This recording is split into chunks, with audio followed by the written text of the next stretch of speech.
Tambayan, bali ngayong araw po na ito, may ano na naman po tayo. Benta na naman po tayo. Bali 15 po na sisiw yung bibilin sa atin at saka yung pabo po natin na sisiw na 1 month old. O mag-update din po tayo sa presyuhan ngayon ng ating pabo na sisiw. Nasa 300 per head na po yung ating 1 month mga katambayan. So 5 po ang kukunin sa atin na Rhode Island Red at saka yung ating Hubbard Heritage na mga sisiw. Masagana talaga yung araw natin ngayon, yung buwan natin sa Agosto. Pag may alaga talaga tayo mga katambayan ay talagang kikita po talaga tayo. Maswerte po tayo kasi tinatangkilik po tayo ng ating mga kaibigan. Ganito na po kalalaki yung ating 1 month old mga katambayan at nasa 300 per head na po yung bitahan po natin. Ito po yung 15.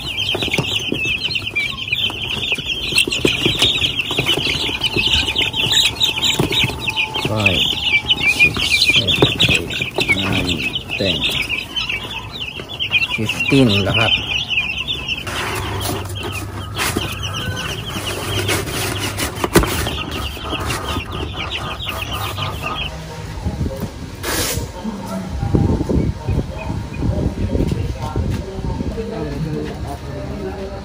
Tama sir? Sulod natin sir? Okay, sir. Sige. Katambayan, may napansin po tayo last time. Yung kanina. Yung ating mga babae. Hinahabol na po nito. Nasa 3 months pa po ito. So, kailangan po natin ito kunin sa kulungan dito. Kawawa kasi yung mga babae. Parang gusto na atang kastahan. Di pa naman ready yung ating mga babae. Nasa 3 months pa lang, kasama din ito, o kaedad din ito. Kawawa. So, kailangan po natin i-condition po ito bago natin isabak. Kung may mga ganito na tayo na malalaki, mas mabuti na i-ano na natin, i-separate. At kung gagamitin po natin pang kastaw, pang breeding po sa ating manukan, ay kailangan po na talaga, ikulong, kondisyon at bigyan po ng mga nararapat po na vitamins at pagkain para pag kasta po nila o pag breed na po, breeding time, ay yung ating mga babae at saka yung ating tandang ay yung ating magiging tandang ay ready na po at talagang kondisyon na kondisyon na sa ganun yung ating mga resulta sa itlog ay magiging maganda din o yung similya nila. Kanya-kanyang kulungan po yung ating Rhode Island Red katambayan para makafocus sila sa pagkain at madaling lumaki. Ito naman, ganoon din.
Ang maganda po sa pag-alaga ng pabong mga tambayan ay hindi po bumababa yung presyo. Di tulad po ng ating mga alagang sisiw na napakadami na po ng nag-aalaga.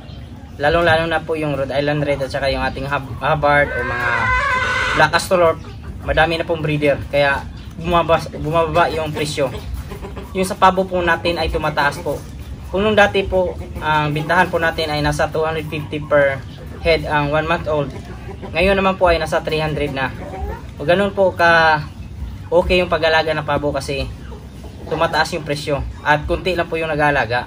At ang maganda pa po, pag naglimlim yung ating mga inahin, almost 100% na napipisa yung kanilang mga itlog. At talagang maganda po. Kung magbebenta din naman po tayo ng one day old na sisiw, ay nasa 100 po yung presyuhan. At yung 1 week ay nasa 150. So depende din po yan sa inyong lugar kung magkano yung presyuhan.